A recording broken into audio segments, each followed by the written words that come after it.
Hello everyone and welcome to this video about limits. Today we'll start with the basic concept of a limit and I'll briefly explain to all of you what a limit essentially is, and then we're going to move on to the rigorous definition of a limit. But I'm not giving you 4 different definitions for a limit depending on whether the point x is approaching to is finite or infinite, and whether the limit is finite or infinite, but I'll give you just one general definition that is a lot easier to remember and a lot more general, and you can derive those 4 definitions in a matter of seconds. We'll do that in the next video. For now, we're going to understand in the first, I would say, 2 minutes what a limit is, then we're going to formulate this rigorous definition that is very important and simple to remember and rigorous. So what is a limit? If you already know what a limit is, you can skip this section and go ahead. So what is a limit? Now, we're studying functions. Remember I would say the simplest case of functions that take x values, that take real numbers and spit out real numbers. So these are all functions that take numbers from a set of, this is a set of a numerical set that is contained and could even be equal to R, so the real number set, and this function for each number in a set of real numbers gives us a number, another real number. So it's just something that takes inputs and outputs other real numbers, nothing too difficult. And we can represent them in a Cartesian plane. Here's the input, here's the output, and this, for instance, could be a function. Now, the function could be undefined at a point. Now I'm drawing this little empty circle to show you that the function does not exist at a point. And we have an intuitive idea of what is happening as for example, we're sitting at this point x, at this coordinate, and we're moving along this hill. And as we reach the point x0, the coordinate x0, we are approaching a y value. We're approaching this y value here that I'll call L. We have this intuitive concept, okay, I cannot sit at x0, there is a hole there. I cannot sit there on the function is undefined at that point, but in a sort of way it is approaching that point. I mean, if you're on the right of x0 or on the left of x0, you're really sitting at the edge of that point. So you're in a sort of way approaching the function. Or we could have a different example. Let me draw another one for you and then we'll begin. For example, you could have something like this, where the function seems to approach, well, as you approach x0, the function really explodes and goes to infinity because this function is growing and growing and growing. Or you could have another example where the function, as you increase your x value, the function may oscillate around a value. So as x grows and grows and goes to infinity, so our point x0 is really, well, this is not a vector. I'm writing the arrow to say that it's increasing, that is going to infinity. The function approaches this value, L. So you see, we want to find what happens to the function as x grows or as x is a finite value. So this is why we need limits in the first place. Now, let's get back to the first example because it is simpler to understand what is going on with that one. Or maybe something similar. We have a function defined everywhere, smooth everywhere, a well-behaved function, but this function is not defined at the point x0. meaning x naught is not in the set x, that is the domain of our function. So at this point, the function does not assume a value at x naught, but we know that it approaches L as we get closer to x naught both from the left and from the right, we get closer to the value L.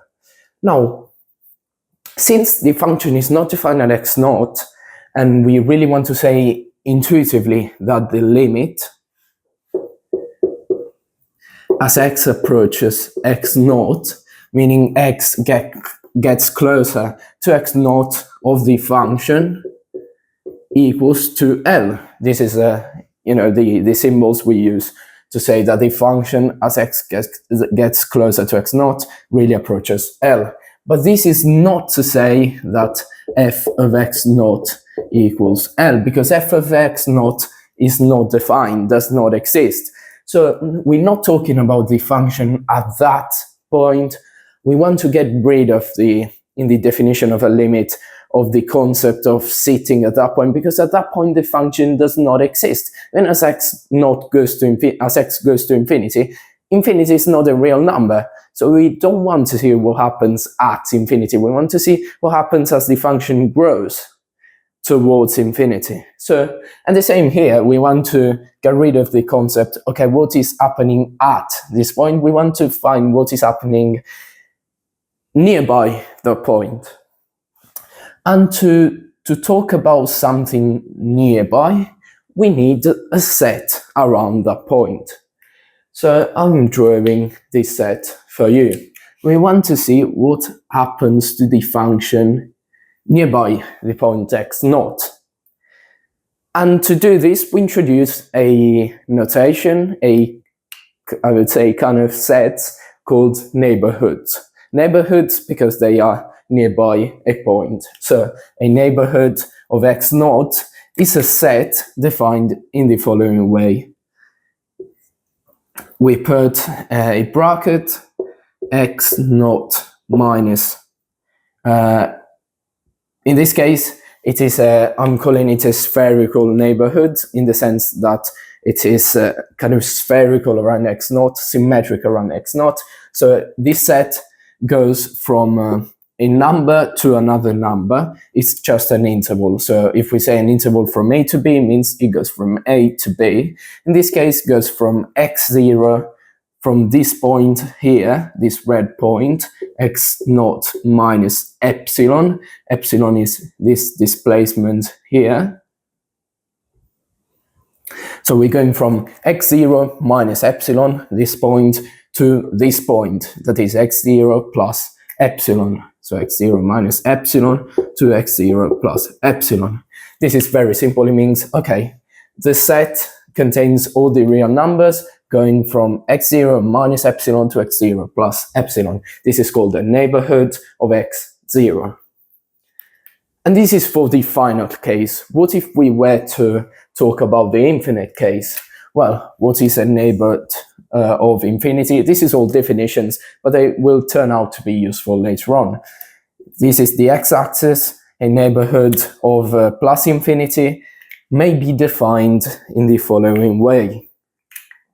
It is the interval going from a number, I can call it m, for example, any real number m.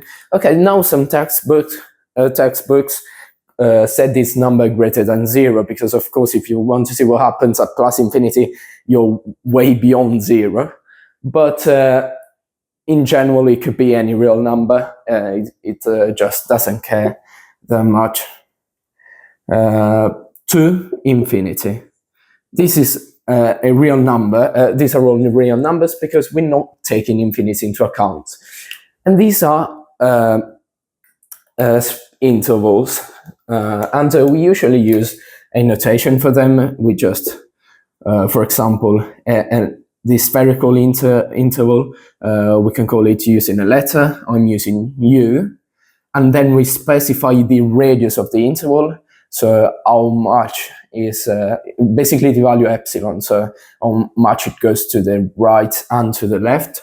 So we specify the radius, and we say of what points it's in at the center of this neighborhood. We just write x0.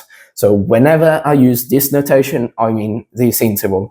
And for this one, I can simply say this is a neighborhood of plus infinity. And if it were minus infinity, we would say from minus infinity to m, because we have to put the numbers in order.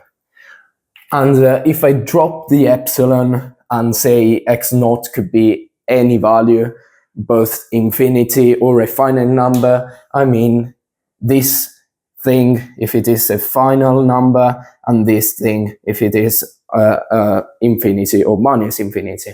Now, why am I talking about infinity or minus infinity? Are they really numbers? No, they are a concept. But so that we want to know what happens as the function grows, so we may define what infinity means for us. Because sometimes we say, okay, the limit as x goes to x0, for example, in that example where the function grows fast as it approaches a finite value, the limit as x approaches x0 of f of x is infinity. And by infinity, we mean the function grows and grows and grows. But to really say L equals to infinity, we need to extend to define the notion of plus infinity and minus infinity. These are the real numbers. They're all the numbers going from minus infinity to plus infinity, but minus infinity and plus infinity are not real numbers.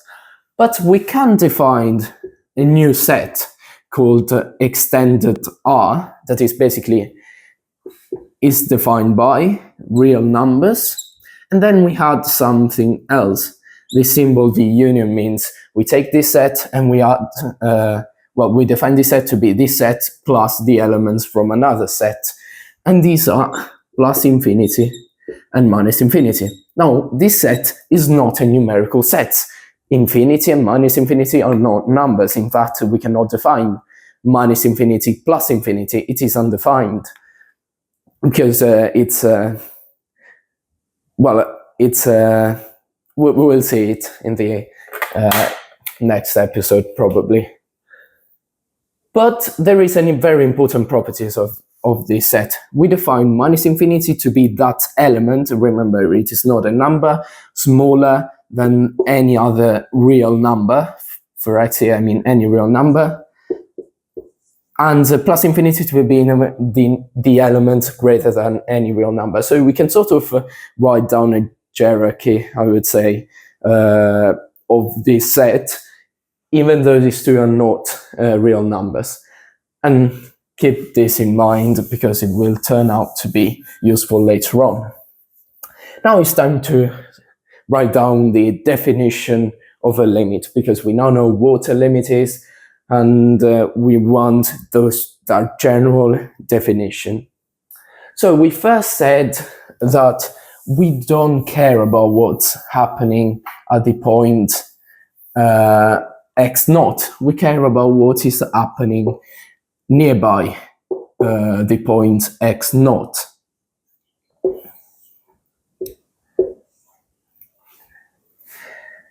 And we want to also get rid of the notion of what, the function is not defined at the point L of the limit. So we can't say we can't say f of something equals to L. So we will use those intervals. So what is the definition of a limit? If we take any interval, any neighborhood of the point L, of the limit point, then we can find for every neighborhood, and in the sense of a final limit, we just use different radius.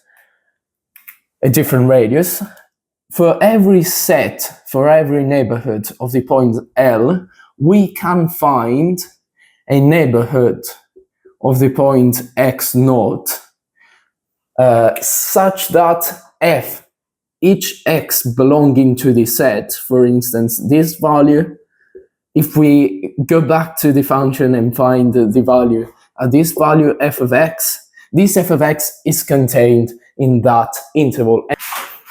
Okay guys, sorry, but I ran out of storage, so now I'm recording again. So we are now going to define a limit. So we're defining what this thing means, and we're choosing the general case. So x naught belongs to the extended reals. It means it could be finite or infinite. It both works. You just have to change something in the definition, but the definition again is general. And L also belongs to the extended reals. Now, we said for every neighborhood of L, and I'll call this neighborhood V of L. I'm not writing down the radius explicitly because again it could be a neighborhood of plus infinity or minus infinity or a real number.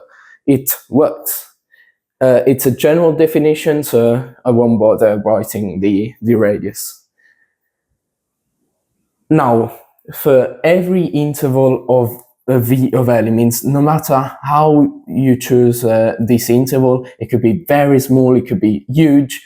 For every interval existing of L, so this has to work for every interval, no matter how small, no matter how big, for every interval. Of course, we were interested in the small one, but this is general. It means for every interval, this must work.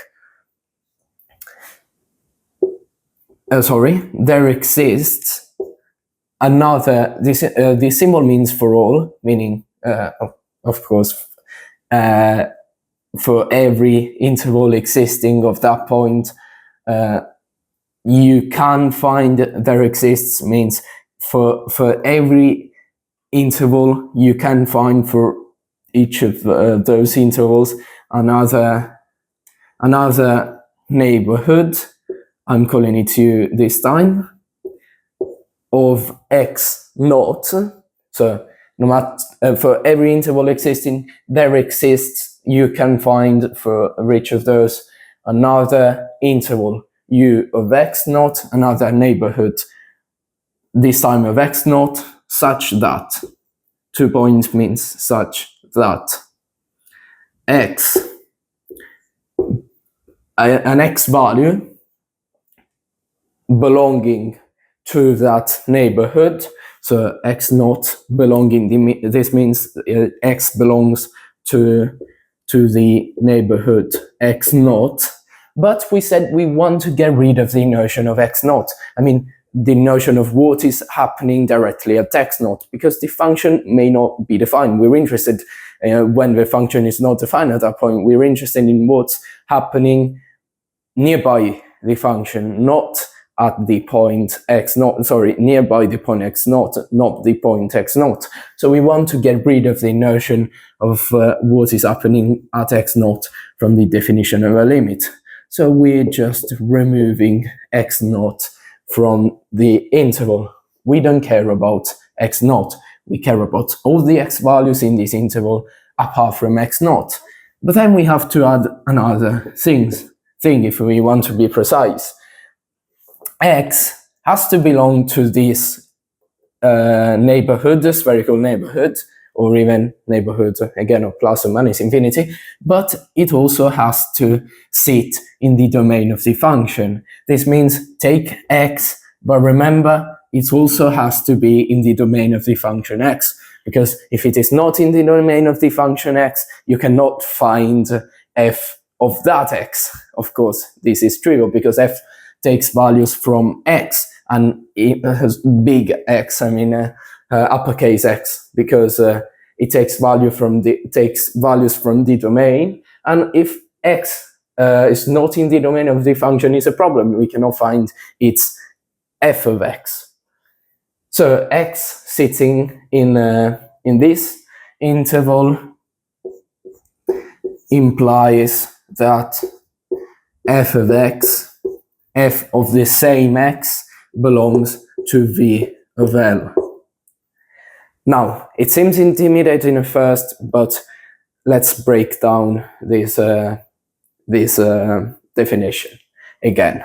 So for every interval, no matter how you choose V of L, but again, it has to work for every V of L, there exists another, you can choose for each of those another interval such that x belonging to this interval, but we don't care about x naught, so x shouldn't be x naught because we don't care about x naught, and we have to find an f of x for each f x, so it has to also be in the domain of the function, implies that f of that x belongs again to the starting neighborhood. Now, I want to spend a couple of words and then we finished on this part of the definition, because a point satisfying this satisfying the definition of a limit, a point x naught has to be an accumulation point, limit point, or even cluster point. It's the same thing, basically. Well, it's absolutely the same thing, just different words for the same thing. Has to be an accumulation point for x. What is an accumulation point? It means that x naught is an accumulation point. I'm not writing it down because it takes too much. X naught is an accumulation point for the domain x, for any basically set x. In this case, we care about the domain of the function. If you are a neighborhood of x naught minus x naught itself intersection the set x is not empty, is never empty for every x naught. It means no matter how you choose, for every neighborhood of x naught, all this stuff here is different from the basically null set, the empty set. And if this condition is satisfied, then x naught is an accumulation point of x. X means the set x. So let me write it explicitly. Of x in the real set. Now, this has to be important. X naught necessarily has to be an accumulation point for the domain of the function. Because if it is not an accumulation point, meaning an isolated point, meaning this condition is not satisfied, then we can find basically this thing can be empty, and if a set is empty, there are no elements, meaning we cannot find an extra element belonging to the set, which implies this. So we kind of break down the we kind of blow up the definition of a limit, because there are no numbers in that set, so we cannot find an f of x. So this is why it's very, very important to say that x naught has to be an accumulation point for the domain of the function in R, meaning this interval has to be must not be the empty set. Otherwise, we run into a problem. We cannot find x elements belonging to that interval, and this is why it's important. Next time we're going to derive the 4 epsilon, delta, m, and definitions of limits from this general definition that is much better and wider, because we're just replacing the various m, epsilon, delta with the neighborhoods themselves. But remember, this is general, and we're going to do that next time. Hope you understood something more about limits. And again, if you want to subscribe to my channel and support my channel, otherwise I cannot make content if I don't get enough views and all of that. So thank you so much for watching this video, and see you next time. Bye.